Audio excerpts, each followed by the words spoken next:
Hi, welcome everyone. We're so excited that you could join us today.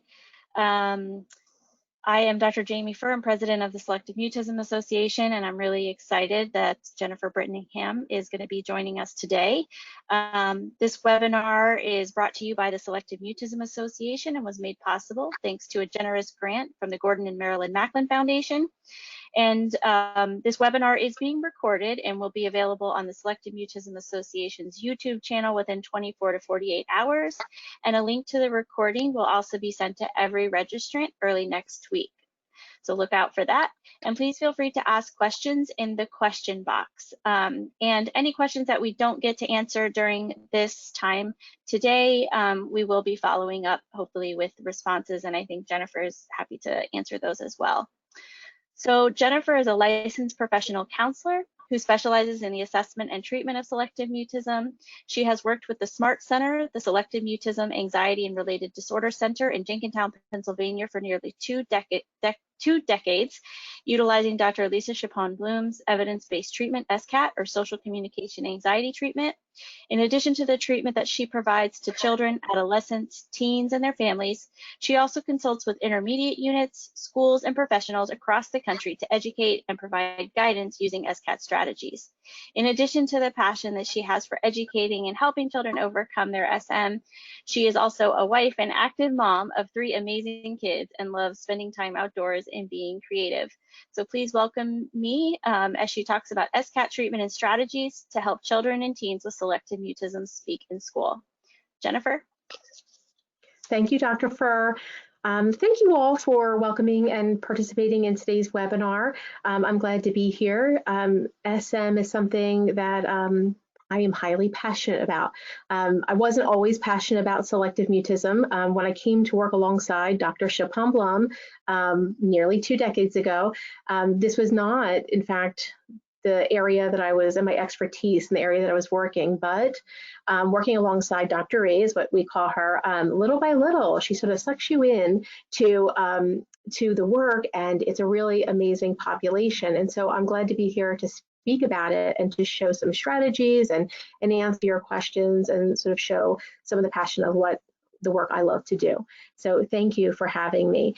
So we're going to talk about SCAT treatment in helping children with selective mutism, and we'll talk about really how that applies to the children in the school environment. But the strategies also are worked in all kinds of areas of the environment. So whether we're working at home, in the real world, and school, we're going to see how they sort of layer over each other a little bit, but the focus is really school. As Dr. Furr had explained, this is me. I'm Jennifer Brittingham, and as she noted, I do a lot of different work at the SMART Center, and one of the things that I really love about the work that I do, she indicated that one is that I do treatment in the office, but I also consult with a lot of school staff, and that also means that pre-pandemic, I could go into the school and do observations and hands-on training with school staff, and I love that because I get to see both sides of how a child is engaging and 2 different perspectives, the parent perspective with the child in the home environment, but I also then get to see a different side of that child within the school environment based on the teacher's observation or perceptions. And I love that. I love that I get to be in both environments and have information on both so that I can better help that child to develop strategies and goals for both environments. So we're going to briefly look at what selective mutism is. And again, there is a way more detailed diagnosis and the criteria in the DSM-5, but just to sort of give us a brief overview of selective mutism, it is a childhood anxiety disorder. It's characterized by a child's inability to speak and communicate in a socially appropriate manner in select social settings, such as school. So again, these are children that are able to speak, they can communicate in settings where they feel comfortable, where they feel secure, relaxed, and that typically is home. But again, because we know that selective mutism changes from setting to setting. We know that even in the home environment, we're going to see increase and decrease of communication based on who's present or how many people are present, even within the home environment. But it does tend to be the environment where most of our parents would explain to those of you who are clinicians, that's where they get to see their child in their best light, right? So we might say the good, the bad, the ugly, all those things at home is where they're most comfortable. And so they're most communicative and engaged compared to other settings where there's a higher expectation. The other piece of this is that SM is a social communication anxiety disorder, and that it has factors that contribute to the development of it. So underneath the SM, there are different components that are factoring in to increase those symptoms. And they not only help to develop the SM, but maintain it over time. So another component is that when we're looking at the diagnostic criteria, and again, this is just a brief way to look at it, is that when we see the diagnostic criteria, and although we can look at the full list, simply put, the child is able to speak in at least one setting and maybe mute in another setting. And I know that's simplifying it, but if we're looking at that to show that most of our children can speak in at least one setting, and they do so, whether it's elaboratively, loudly, typically, versus one setting that they are not speaking. And so when we're looking at selective mutism, this is sort of the view of how we're viewing the diagnosis. As we continue, though, there's a couple of things that we can take from this. One is that the diagnosis really focuses on where the child speaks, where the child doesn't speak. They talk here, they don't talk there. But there are other characteristics that factor in to SM as well. So a few things just to be mindful of. Oftentimes we see that children with selective mutism have social anxiety. It's part of the description there. But they're cautious, they're timid, they're a bit hesitant to come into communication. Oftentimes our kids with SM, whether it's our client, our student, or your own child, they require a warm-up period. And it's what's important about the warm-up period is that for every child, that warm-up period may look very different. So many of you may have children, or you're a clinician, say, I've heard from parents where they say, we go to a family function and we get there, my child is clingy or hesitant, reserved, and doesn't engage, sort of, socially isolates either, in one area or sticks to the parent or their sibling. And their warm-up time might vary, but some would say, by the time we're ready to leave, my child finally is engaging and moving around, and now it's time to go home. So it took all those hours to finally get comfortable. That's not the case for every child with selective mutism, but warm-up period is going to vary, and depending on how they get comfortable and the strategies that we put in place also to help them gain that comfort. We also know that as a child begins to feel a little bit more comfortable, we're going to note some things. They're going to have a little bit more of a relaxed body language. They'll make maybe more eye contact, more eye gaze, look in your direction. They might even communicate more. And communication doesn't necessarily mean just verbal communication. It might mean they begin to nod their head at you more often if you ask them questions, or they begin to talk to their parent in the presence of maybe the host. So we're verbalizing quietly the individual. So we're going to see more communication come about as their comfort increases.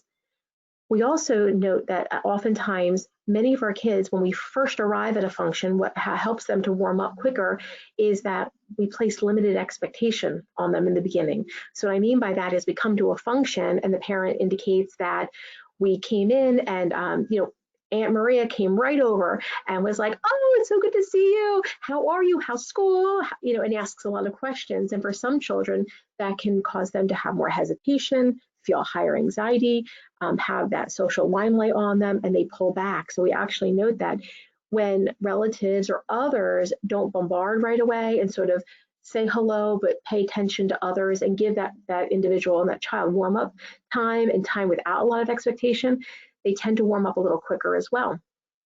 Most of our children with selective mutism, what we're going to see is that they have, there's some hesitation when responding. So for instance, we ask a question and response time can also take time.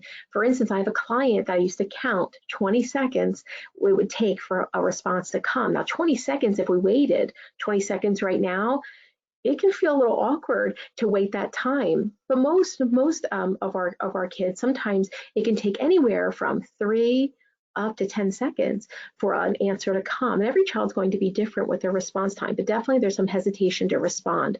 And that's for a number of reasons. It could be the type of question that was asked, the group size of where I'm being asked that question, time to process and think of an answer. So there's a number of reasons why hesitation occurs. But hesitation is common. One of the main one is there's difficulty initiating. So now initiating communication, well, that's another animal in so many words, is that for a lot of our children to be able to initiate a thought or to approach to get something or to give something, that takes a lot of forethought and planning, and that can be very difficult. And it also requires that we then approach a person where they may not be paying attention to us, and we have to get their attention. So difficulty initiating can happen for kids as young as 3 all the way up to our young adults. That can be one of the cornerstones, especially when we're making progress with communication. Initiation tends to be one that needs a little bit more preparation and prompting. But then we get into some of these other characteristics. Eating issues. Well, what does eating have to do with speaking? But oftentimes we see that some of our children do have eating issues, that when we hear that our client or our child is in the school environment and they're not comfortable eating around other people, or they won't eat certain things in the presence of others, or maybe they're very picky eaters, and that's not only at school but at home as well. So we sometimes see eating issues are a characteristic of SM, sometimes toileting issues. So again, maybe our child has difficulty using restrooms in public. Maybe it's specific type of restrooms that they have difficulty using, private one versus multi-stall. Maybe if the bathroom is in the classroom versus the hallway. There are a number of reasons why toileting issues may impact some of our clients or children. And then lastly, another characteristic that we see sometimes are sensory sensitivities. And sensory sensitivities, just to name a few, could be sensitivity to crowds. So the bigger the crowd, maybe the hallway, what we refer to it as the 3 L's, and that's large, loud, and lots of people.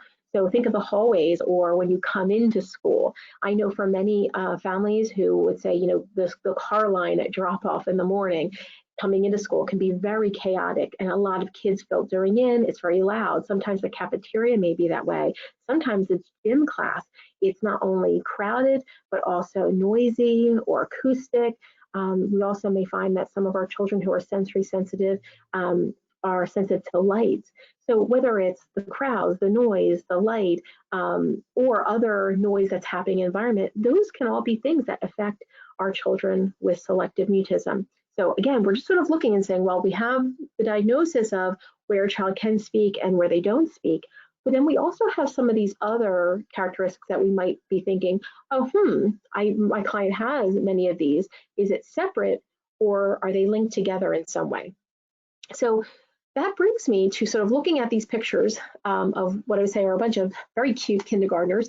And if we look across these children and say, which one of them has selective mutism? So which one, if we look at each child, is it none of them? Is it some of them? Is it all of them? Which child has selective mutism?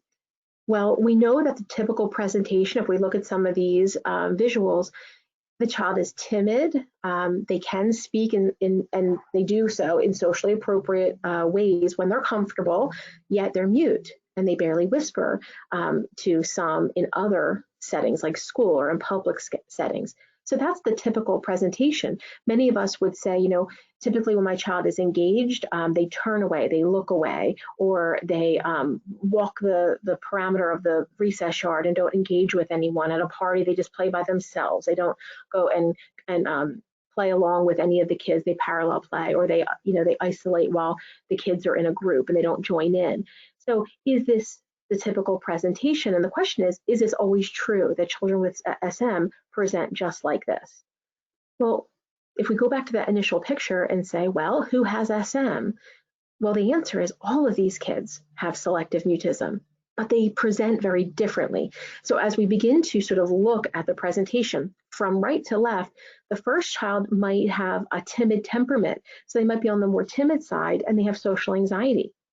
The boy next to him in the yellow shirt, well, they have maybe a processing challenge along with speech and language delays, and they sense a very high expectation for communication. So they tend to pull back when given too much attention. the little girl next to him, well, she has sensory processing disorder, and that is a contributing factor to her selective mutism, where the boy next to her has a speech and language disorder but is very outgoing. The one with the cute pom-poms as her hairstyle, well, she's bilingual, and she also senses a very high sense of expectation that's contributing to the selective mutism versus the boy next to her who is timid and a highly sensitive child. And so then we have our last young man who has some learning challenges and a processing delay, and his expressive language is delayed. And so if we look at all these children, they're very different, and the reasons why their selective mutism is happening are fueled by different components, by different contributing factors. So all of them could have selective mutism, but the why in which they have developed selective mutism is very different. So that helps us then see that kids can present very differently. And just to give you an example of this, I want you just to watch. Now, this is not an audio video, but you'll hear some music. Let me set it up for a little bit. This is a group at our center. It is a group, and it is about 6 or 7 young women, young girls, and they are all the same age. And so you're going to see that they're participating in an activity. And I just want you to look and see what's happening in this video as we go, just to sort of highlight what we talked about.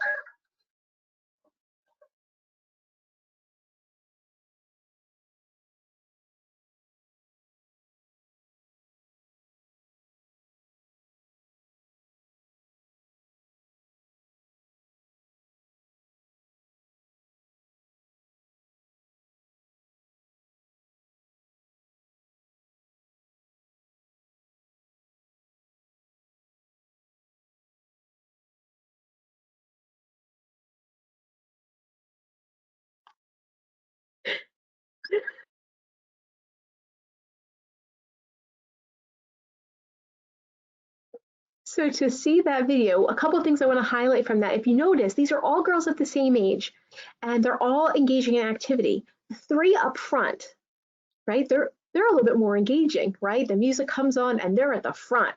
They want to do the dance moves, they're moving along with it, and they are engaged. So one is actually quietly mouthing, or audibly mouthing the lyrics to the song.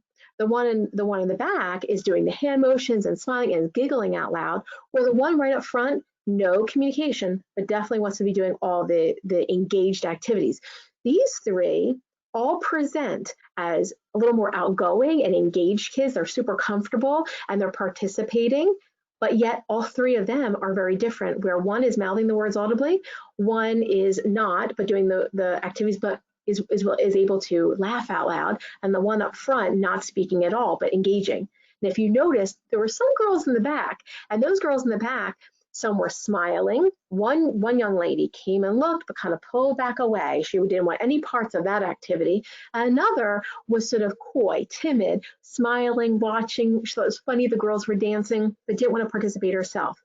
This is a perfect example of all of them have selective mutism, but the why in which they have selective mutism, so what is underneath, is contributing to how they're engaging in this particular environment. So the one young lady in the very back who wanted no parts of the activity, for her, this might have been for a sensory processing challenged child.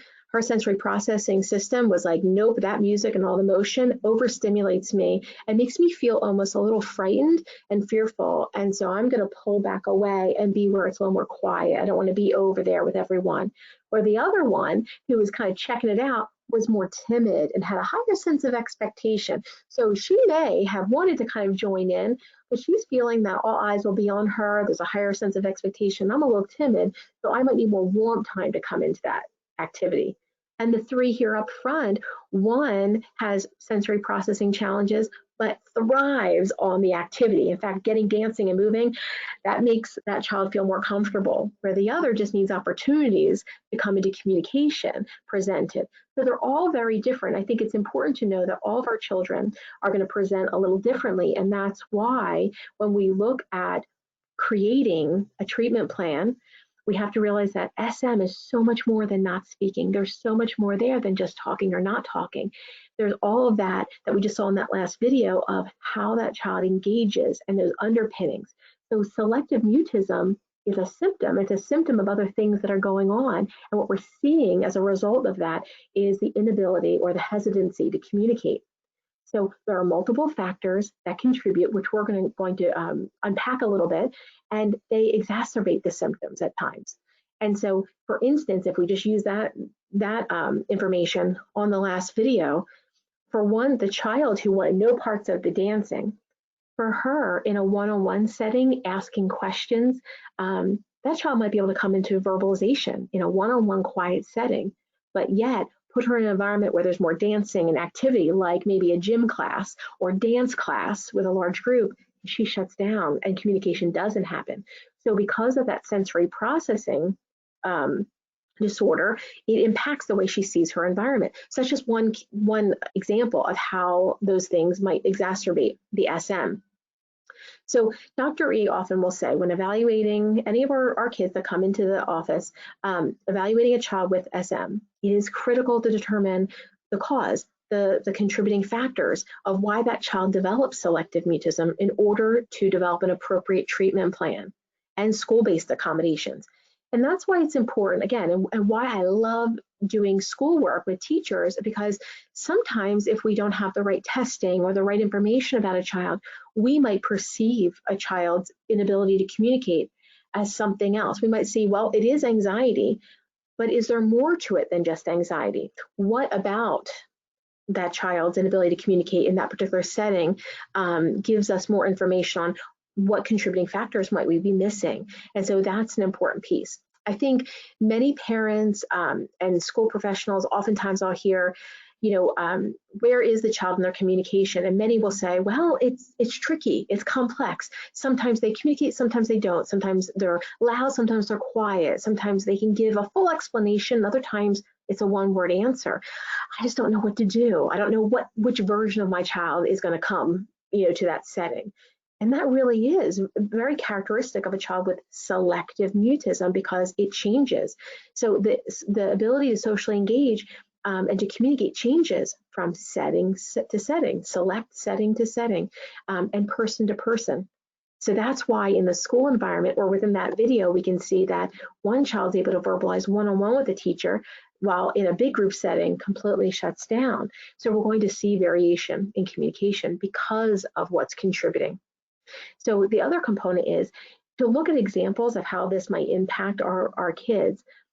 Setting to setting and person to person, that's a big part of selective mutism, that comfort and communication changes, and it can change throughout the day, right? Communication goes up and then it goes down, up and down. Sometimes parents, when they're working on goals, don't know which goal is working, which one hasn't, because they're trying them in different areas.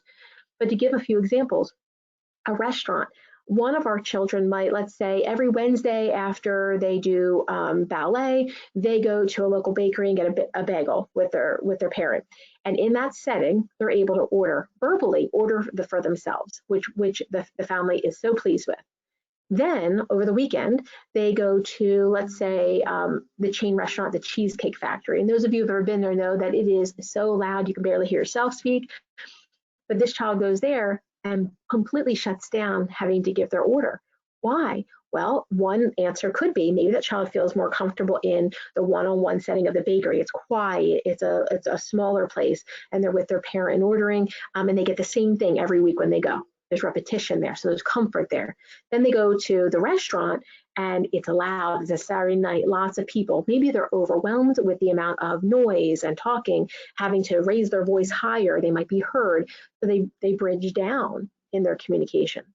But for some, it could be the complete opposite. Many of you have clients or students that are actually the flip of that, meaning in the bakery, when it's just parent and child and there's no one else around them, all the expectation is right on that child. There's no one else to buffer hearing my voice. I'm it. And so with that high expectation, they shut down and don't order. But yet in the Cheesecake Factory, there's so many people around talking and being loud, you can't make out my voice or someone else's voice and actually speak louder in that environment. Presentation is so important in understanding each individual child, because that's a very common flip-flop of how some of our kids present differently, and why the same two strategies, if we put together for a restaurant environment, may not work for both of those children. We have to sort of make it individualized based on that child's presentation. Now, the same occurs for places like in school. Why was my child able to communicate to their teacher in the classroom when we're in person at school, and now we're over the computer doing virtual work like we are participating in today, and my child shuts down and won't unmute their microphone and won't put the camera on? So again, because two different settings and the environment feels different, the comfort is different. So two different settings, two different ways of presenting. Same thing we could say about peers' homes. If we are having a play date or a get together, your child, your client might be able to go to a friend's house and speak to their buddy at their house, no problem. Come back to the classroom and they're mute with that friend. And a friend might say, how come you talk to me at home when we're playing at home, but you don't talk to me here at school? So again, same person, different environments. And so presentation plays a big role in how a child might present and present differently. So this is where then we come to it and say, well, let's bring about some of our SCAT strategies. Because one is we have some understanding of what SM is. We know that characteristics can be related to comfort, to expectations. We know that it changes from setting to setting. Presentation is important. So how do we provide treatment? And what is SCAT, social communication anxiety treatment? Well, it is an evidence-based philosophy that Dr. Shapon-Blum developed. And so basically it characterizes SM as a social communication anxiety disorder, where it's viewed as more than just not speaking, but it also integrates components of behavior therapy. We do elements of it's cognitive behavior therapy. There's family systems therapy intertwined in that. It's also an insight-oriented approach. So we want to increase social communication for our kids and promote social confidence.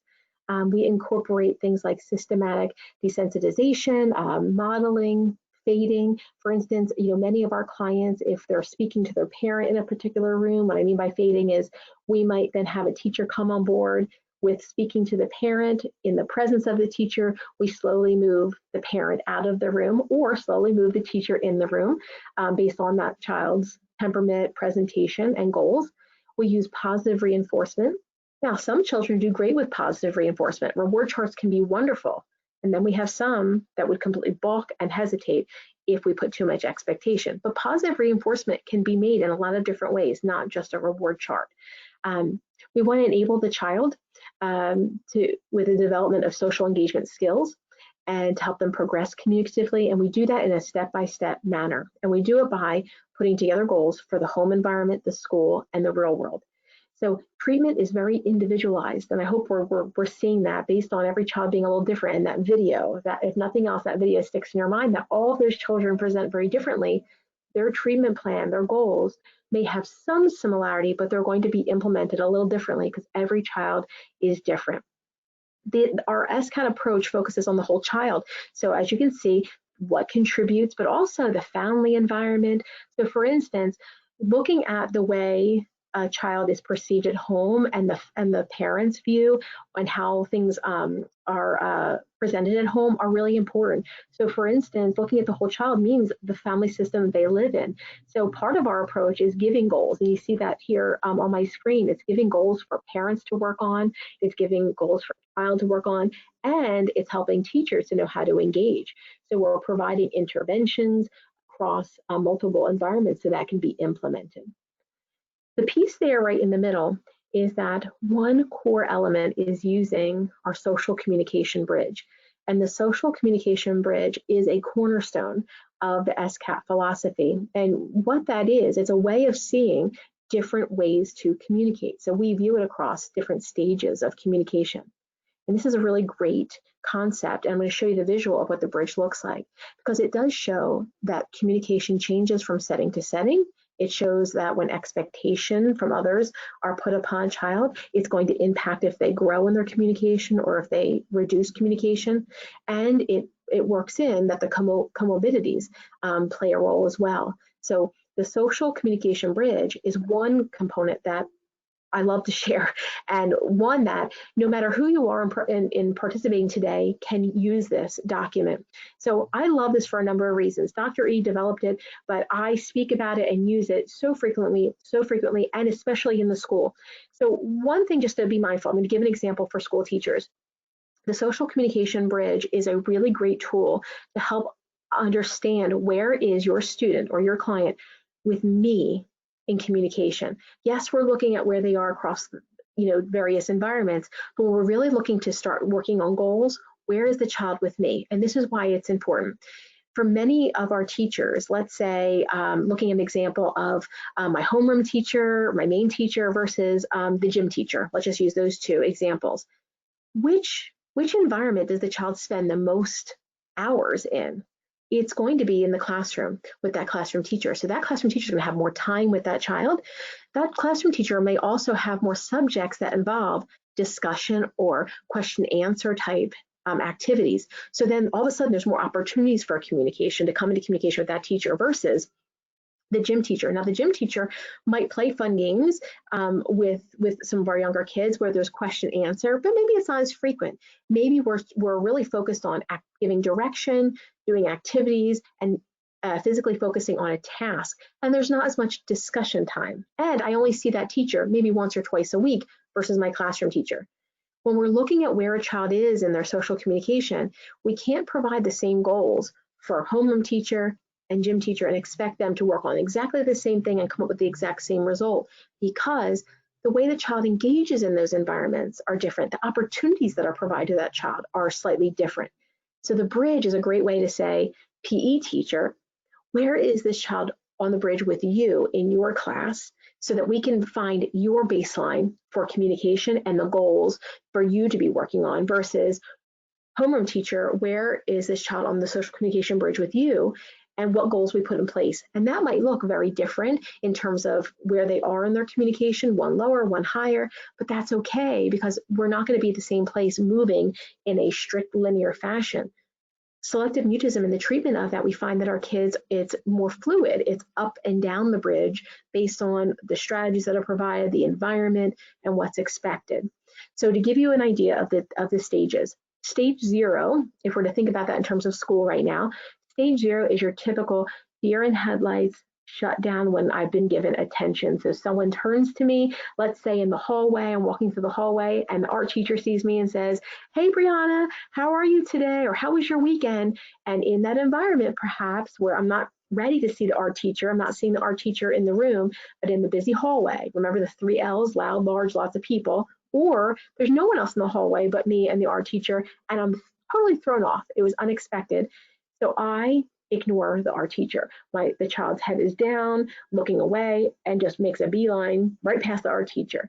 So no communication is happening, none at all. No verbal communication, no nonverbal communication. The child is anxious and shut down. So stage 0 is when there's no communication happening. We might see this at the beginning of the school year for those of us who had clients or kids who are working virtually. Maybe your student was not doing well virtually initially. Camera off, no mic, no chat box. They're maybe listening, but they're not engaged at all. There's no communication. We take attendance or ask a question, and we sit silent, and there's no engagement, and the teacher moves on. That would be something we would say is stage 0. Stage 1 is all of your nonverbal communication. Is your child able to type their answer in the chat box at school?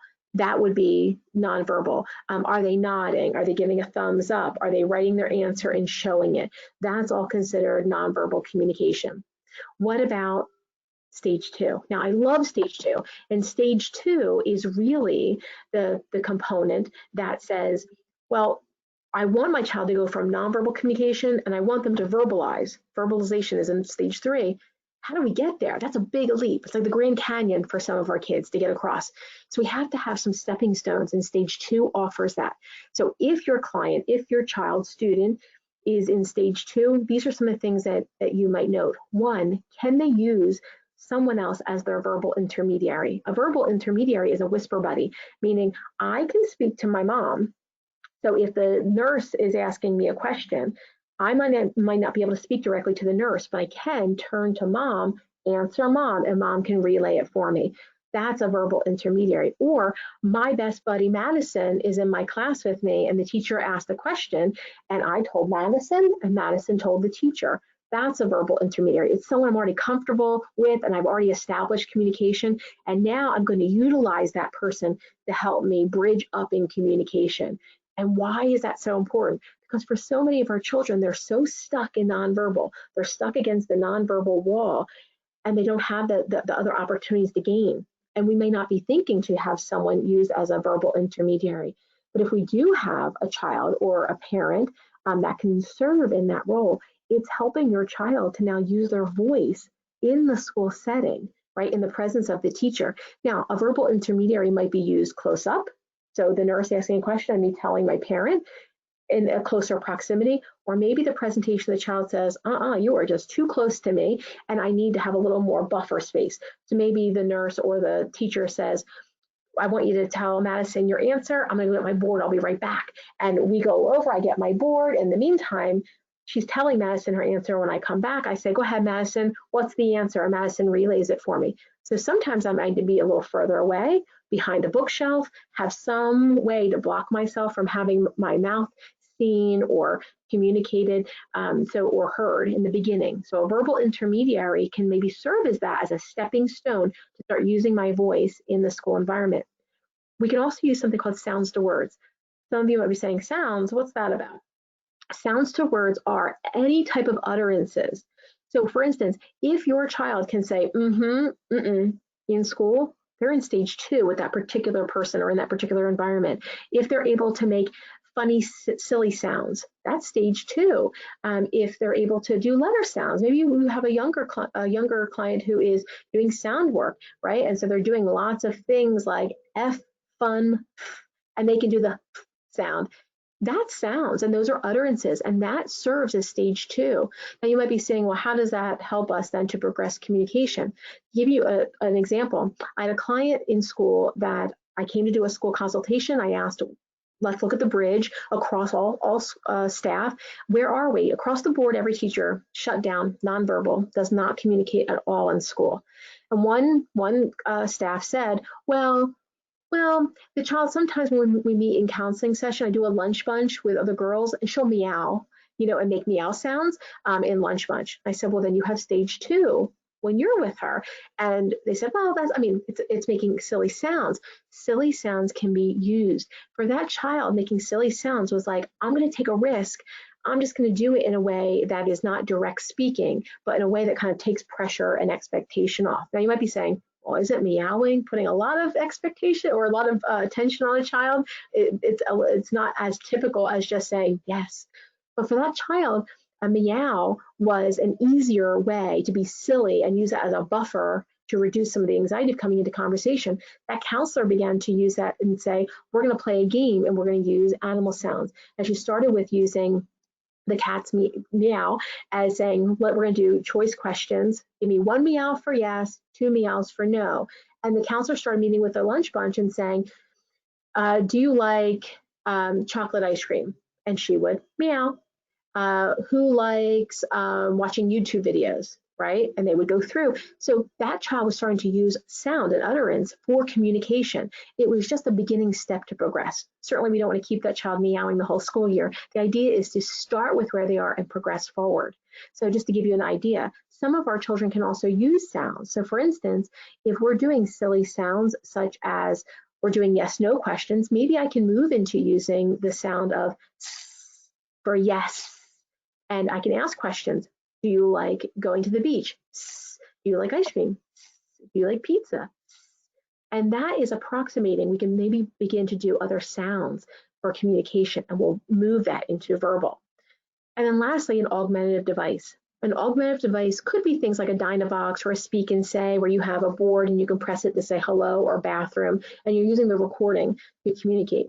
But what I often see for many of our clients is it's using maybe their iPhone to record and then play back. So maybe we're recording at home a presentation and we're sending it in, recording sight words to get a sense of reading ability, and we're sending it into the teacher. That is stage 2. For those of us who are doing virtual work, maybe it's using apps like Seesaw or Flipgrid, where you can make a video and send it in. Those would all be considered stage 2, because stage 2 really indicates I'm having difficulty communicating directly to you, but I can use another means. I can either make a sound to communicate, so not full verbal, but an utterance. I can use someone as a go-between to relay, or I can use a device to help me relay. Now, the part of this that's really important is we don't want to get stuck in any stage. We want to be able to progress forward. And so any of the strategies that we put together, nonverbal, stage 2 strategies, a child can get stuck in any level on the bridge if we stay there too long and we don't look for the signs that they're ready to progress. So that's another piece that we want to make sure that we're progressing forward. Now, stage 3, we sometimes think if we head to stage 3 and we make it, then all is good.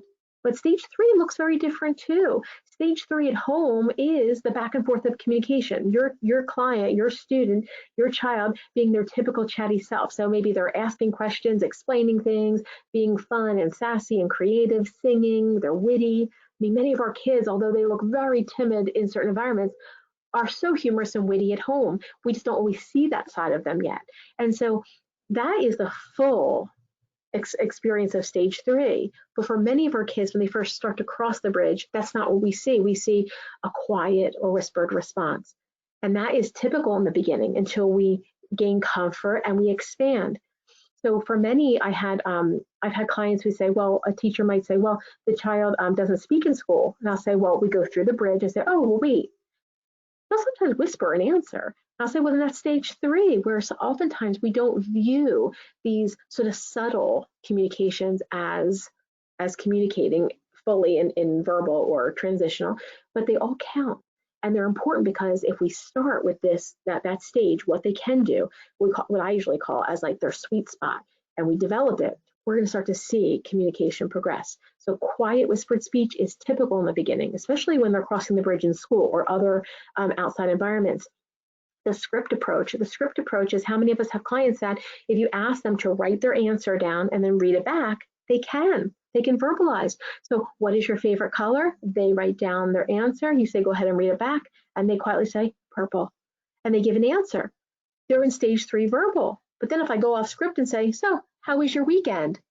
Crickets. We're back down to stage 1 and there's no, or stage 0 sometimes, there's no communication because we up the ante in terms of the expectation of communication. We asked an open-ended question. It wasn't scripted. It was spontaneous. And that sometimes has a child bridge back. And then we also sometimes may see altered speech. Remember that sound work that we were doing? For instance, the S for yes. Sometimes certain children who we would render as speech phobic, we have an approach called the ritual sound approach. It's a very ritualized, structured way of using sounds and putting them together with the child full knowing what they're doing. And it's a very structured approach where there's a lot of inner control and they're empowered to work through these steps. They put sounds together to make words. So the S for yes in time becomes yes, yes. And so we start to do phonetic work. What is your favorite color? The child writes down red, read it back to me. So it might be phonetics that we're working through, but also altered speech could be maybe we're doing a baby voice. So I'll self-disclose, my child who's going to be 9, oftentimes when we're in a group environment, we just came from like a family function the other day, and at the table, I brought her into conversation and was like asking her to share something. And when she began to share, she was a little coy. She's a very social child, a little coy, and she began to use a baby voice to explain it. Now, for me, honestly, it's like nails on a chalkboard sometimes because I know that's not my child's regular voice. I know that they can speak in like their big girl voice if we're to, title it. But when we're coming under the social spotlight and in front of all those individuals, sometimes we need sort of a buffer, right? It's almost like a blanket, like a safety net to come into communication, and that might be an altered voice. So whether it's a baby voice until we gain comfort and we use a stronger voice, it could be a high-pitched voice, low growly voice.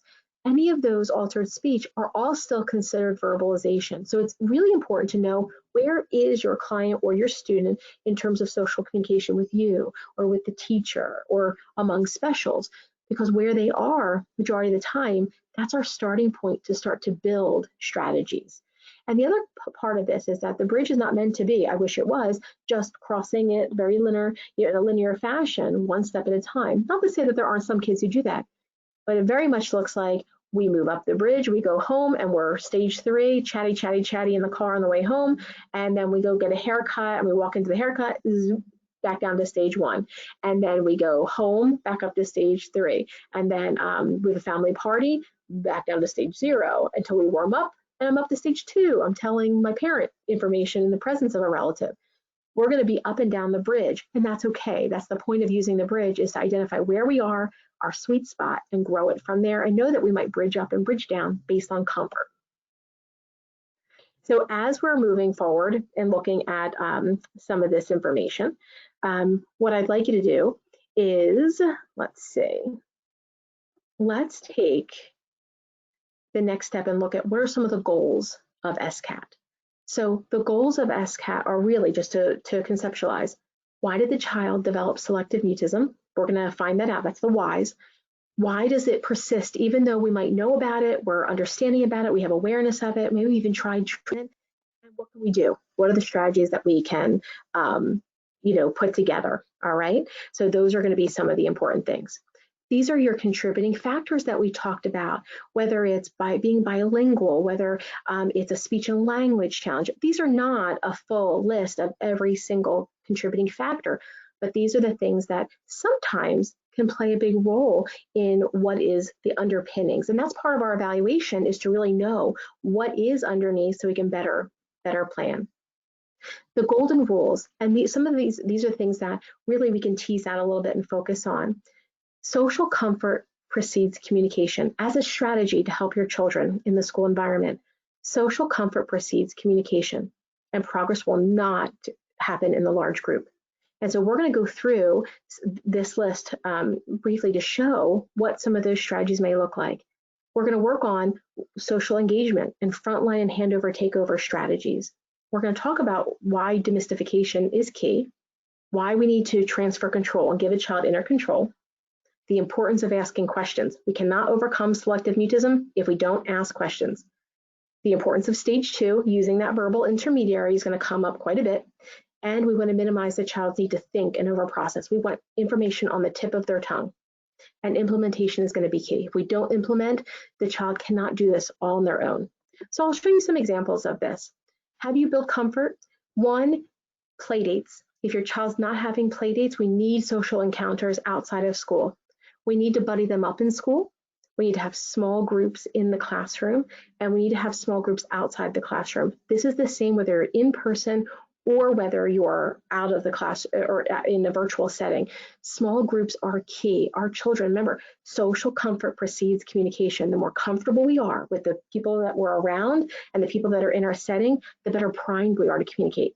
Doesn't mean we're going to, it just means we're better primed. So we want to make sure that we have these key elements in place. It's setting the stage. What do buddies look like? It's everywhere.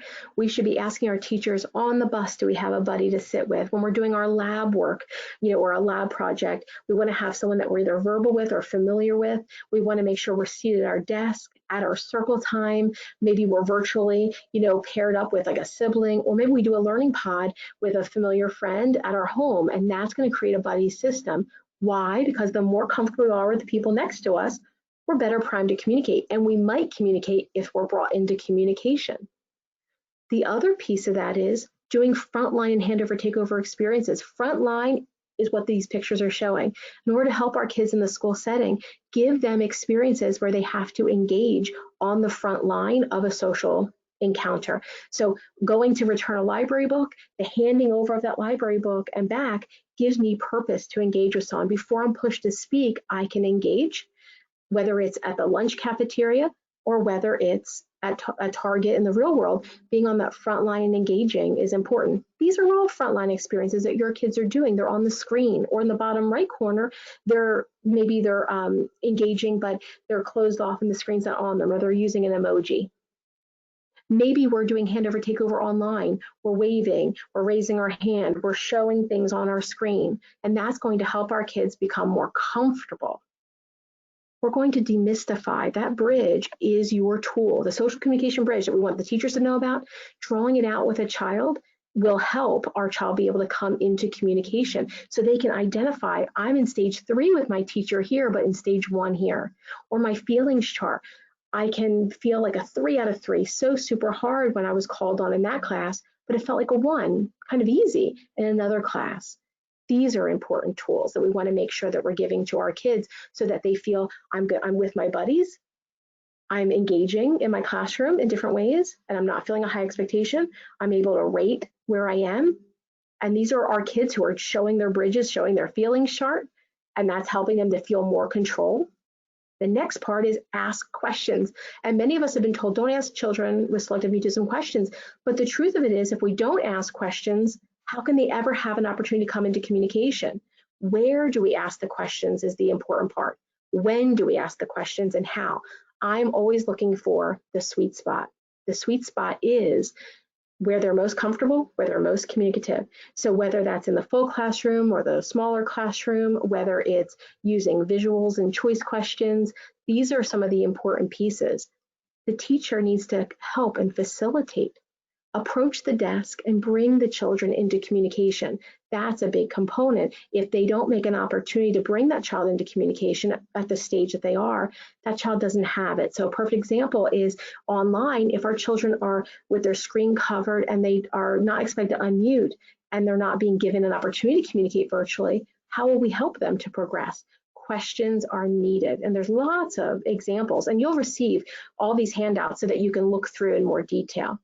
The bridge is meant to be bridged up and bridged down. You don't, when we think about answering questions, it doesn't mean verbally. It means what can I use to answer my questions? If I'm asked a question, can I write it down and read it back to my teacher verbally? If I have a verbal buddy next to me, can I be prompted to tell my peer and the peer can relay? Or am I prompted to write it and show it? Those are all ways that we want to secure and build communication. And that's all about learning how to bridge up and bridge down on our social communication bridge. Facilitation is key in our work that we do.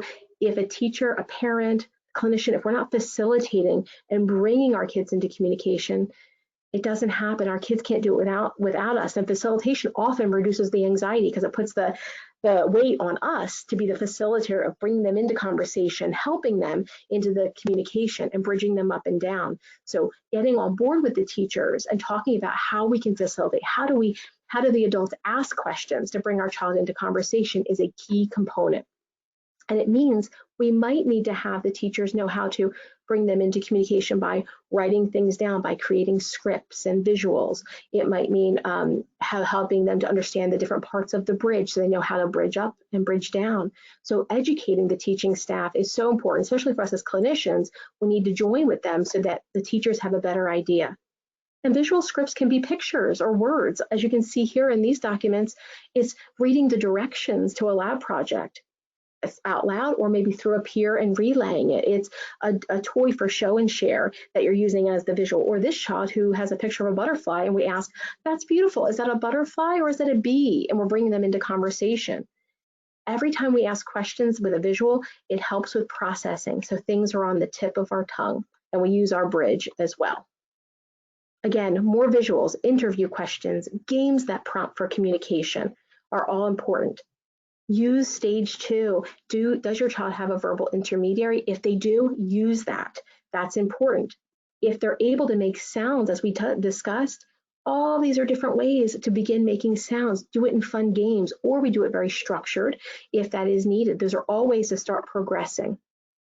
If your child is stuck in nonverbal on the bridge, things to consider: small groups as a review, pair with a buddy, facilitate and ask questions, have them show it often. And if we can bridge up and use a verbal intermediary, that is helping us to move across the bridge. Begin nonverbal and pump that muscle nonverbally, but don't stay there. Attempt stage 2 work. If we can tell a peer, we want to educate teachers, prompt that. Tell Madison, she'll tell me, and try it. If we can't bridge down to nonverbal, but ask questions. And a key one is, if your child responds audibly that the teacher hears, don't ignore it, casually confirm it. So we ask the question, what are you going to be for Halloween? And we hear the child say to a friend, Harry Potter. If I hear it, confirm it. Harry Potter, I love that costume. It helps the child actually bridge into stage 3 verbal. And if we have a child who's verbal, really work that muscle to be verbal. Really keep the communication going. Write and read approaches, interview questions, charting it, begin to expand that verbal communication by adding others in. I've put a couple slides in for you to review of how to help others to understand some key things that we're teaching family, other friends, that you can review about not forcing speaking, joke and have fun, but don't put too much pressure. So I'm gonna let you review those. Things to remember: allow for hesitation, bridge up and bridge down, build rapport with the child. They are a student and a child who has a sense of humor first before their diagnosis. Understand what's contributing and don't wait for them to come around. Facilitate. Those are some key elements.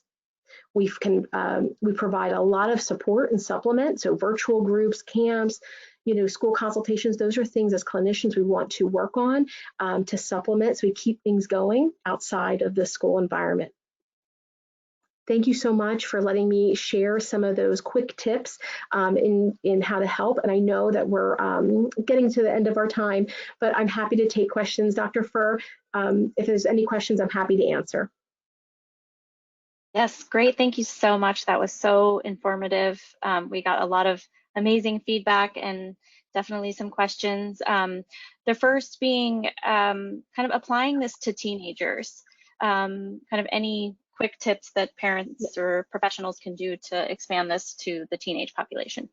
Absolutely. Teenagers are different, right? I mean, we're not using the same exact ways of applying it to a 5-year-old as a teenager. And teens, their communication looks different when they have selective mutism. It changes. Many teens, it's very conditioned. They have been non-communicative in the school environment for so long that they can become very stuck. So one is, we really need to make connection with teachers, and whether a child has an IEP or a 504, we really need to connect with teachers because it becomes very individualized, starting with maybe one teacher they connect with and working strategies and building from there. Teens need a lot more support, believe it or not, in the school environment because high school is very different than the elementary level. So one part would be really connect with your treatment professional, or if you are a treatment professional, work with the school staff to develop a treatment plan. And some of our teens need what we call the ritual sound approach. They're very stuck or they've lost motivation. This is the way I am and I'm not going to change. And so those are some of the things that we need to address. And the feelings chart and the social communication bridge are two really good tools to just start sort of talking about the elephant in the room and getting a sense of where they are and their motivation and showing them they do communicate and where they communicate and where they might need a little help. So those would be some quick tips. Great, thank you. Kind of on the topic of motivation, somebody was asking about what to do if you have a child who's not motivated to talk at all, and possibly a parent is not really seeing that there's a concern either. How can you help that family? Absolutely. And I think that happens often. In fact, we get a lot of teachers who recognize the SM first and then bring it back to the home. And the parents may feel like, well, at home, we're fine, right? We're communicating the way we always do and we don't see an issue. But in school, the staff might be seeing that. So one is that in doing an evaluation, it's really important. We collect a lot of really good data from the school, and to be able to meet with a parent and work with and show on the social communication bridge, well, where is your child in their communication if you went to a store or a restaurant, or if a family member were to ask a question? We start to sort of tease it apart so a parent can say, oh, you know what? Yes, there are some areas that I can see that my child is struggling. And we kind of dive into it a little bit more deeply. If a parent can become on board to understand and the value of, it doesn't mean that all children don't have severe selective mutism. Sometimes it's very mild. But are there social communication tools that we can build to help them to be a little more socially confident? Oftentimes, if a parent doesn't feel that way themselves, they're resistant to treatment because it might mean they have to change. And that really is starting to work with them on the social communication bridge and the value of things that they could do better, or even talking to the parent of what was like for you as a kid, what temperament were you, and do we relate to any of these things? And then bringing the teacher on board of what is the child doing and not doing in school, and how can that be impacting their social communication. So really about the education, but I always go back to that social communication bridge because I feel like it's a really good visual that a parent can look at and say, where are we? And if they see too many checkoff marks lower on the bridge, that sort of shows them, yes, there are some areas that our child is having some difficulty, and let's explore that a little bit. Okay, great. Well, I want to be mindful of the time. We do have some additional questions, which we will be sending to Ms. Brittingham, and hopefully she can get back to you in her free time. Yes. So again, we thank everyone for their participation, and again, we will be sending the slides, correct? Yes, I'm going to send a handout. Great, and then the link will be coming as well to you within the next 48 hours, and then you can also go to the Selective Mutism site, our YouTube channel, and feel free to subscribe, and there are additional webinars that are there on there for free. And then please keep an eye out for additional webinars coming up. So we will be in touch soon. And thank you again so much. We really appreciate your time. It was a great talk. Thanks, Dr. everyone. Fur.